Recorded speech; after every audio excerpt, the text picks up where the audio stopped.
Hey everyone and welcome back to the channel. If you are new here, I am Nakul Thakur and I make a video about textile. In today's video, we'll learn the basic of knitting.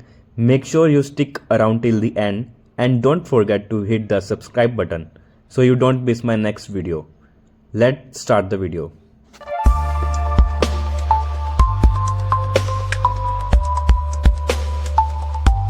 I have broken down everything you need to know into 5 easy parts to understand the topic. Here they are. What is knitting? Types of knitting, how the latch needle work, applications of knitting and the knitting softwares. So basically knitting is the process of creating fabric by interlacing loops of yarn using needles, either by hand or by machine. The resulting fabric is known for its flexibility and stretch due to its interlocking loops. The method can be used to create a wide variety of items such as clothing, accessories, and home decor. There are two fundamental ways knitted fabric is constructed. First is weft knitting and second is warp knitting. In weft knitting, loops are made horizontally across the fabric. A single yarn can form a whole row, even a whole piece of fabric. Example of weft knits: jersey, rib, knit, pearl knit, and interlock. On the other hand, in warp knitting, loops are interlocked vertically. Each needle forms its own loop. It means each loop in a course is formed from a different yarn. Example of warp knits such as tricot and Russell machine are used to make a warp knitted fabric. It includes like a carpet. Here you can easily see the difference between warp knitting and weft knitting. In warp knitting, the fabric is created by interlooping yarn vertically along the length. But in weft knitting, the fabric is created by interlooping of yarn horizontally across the width. Warp knitting is elastic to the length, where the weft knitting is elastic to the width. In warp knitting, the yarn is supplied in the form of beam, where the weft knitting, the yarn is supplied in the form of cone. Warp knitting is stable for producing coarser fabric, where the weft knitting is perfect for producing thin fabric. It has less shrinkage than weft knitting. It has higher shrinkage than warp knitting. As you can see in this flowchart, the knitting machine is classified according to its fabric construction method, where the weft knitting have two types of machine, flat and circular. In circular machine, it can be a single jersey or double jersey, and socks knitting machine is also a type of circular knitting machine. On the other hand, in warp knitting, two types of machine, Russell and crochet, which is used to make a heavy fabric. There are three types of needle are used in knitting machine: latch needle, beaded needle, and compound needle. Latch needle is a self-acting needle with a latch that open and close to form loop. It is mostly used in weft knitting machine. Beaded needle. This needle has a flexibly fixed hook that required an external pressure bar to close the hook for loop formation. It is mostly used in older type of warp knitting machine, which are used to make a fine fabric. Compound needle. This needle consists of two parts, a hook-like needle body and a sliding closing element, allowing for a higher knitting speed. It is used mostly in modern type of warp knitting machine. Hey guys, if you are not already, be sure to follow my Instagram page. I post textile related reels over there that you will not find here.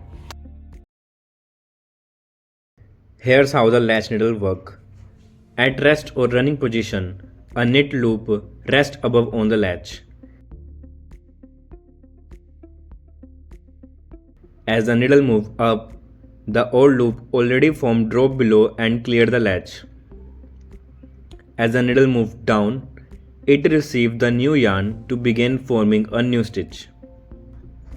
The latch is knocked over by the old loop and this old loop is cast off. The needle moves further down to fully form and complete the new stitch. The amount of yarn used to form a new stitch determines the stitch length of the fabric. And stitch length is also affect the GSM and width of the fabric. Next, take a look at how the needle move up and down. In this video, you see how the butt of the needle guides the needle through a path formed by a cam. Each cam is designed to allow the needle to run straight or to move up and down. Here's how the needle travels through various stages. At the rest or running position, the needle runs straight over the rest cam, and when it hits the clearing cam, it rises up at a steep angle which forces the needle to rise and clear the old loop. Then the needle drove when it contacts the stitch cam. As it continues on its path, it catches the new yarn. It continues further down, pulling the new yarn for enough for new loop or stitch to form. As the old loop is cast off, the up throw cam returns the needle to its resting position so it can begin the cycle again. To produce the interlock fabric, long butt and short butt needles are used, and that needle are alternately arranged in the cylinder and also in the dial of the machine. 2 feet are required to complete a full visual course of interlock knit. In course 1, only needle with the long butt positions are knit, and in the course 2, only short butt needles are knit. Look at the interlock fabric. As we know, 2 feet are required to complete a full visual course. The first blue color yarn is knit on odd dial and even cylinder needles, and the second green yarn is knit on odd cylinder and even dial needles. Because loops are interlocked, the fabric is much more rigid and stable. Knitted fabric is created by interlooping of yarn and highly valued for stretch, comfort and breathability. This unique loop structure gives them an extremely diverse range of application. Here is the breakdown of the primary application.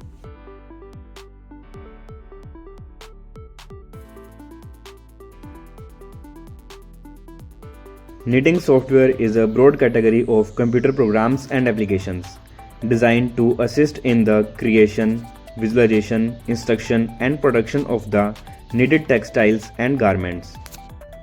Here are some software that are widely used in knitting industry, such as Hankyu, Renan, Apex, M1+, CKS, Rainbow, Steiger and Chungda. If you want to learn the knitting programming and want to download the knitting software, so you can tell me in the comment. I will make the next video on that. That's it for today's video. I hope you found it easy to understand. Don't forget to like and subscribe for a more textile content. Thanks for watching.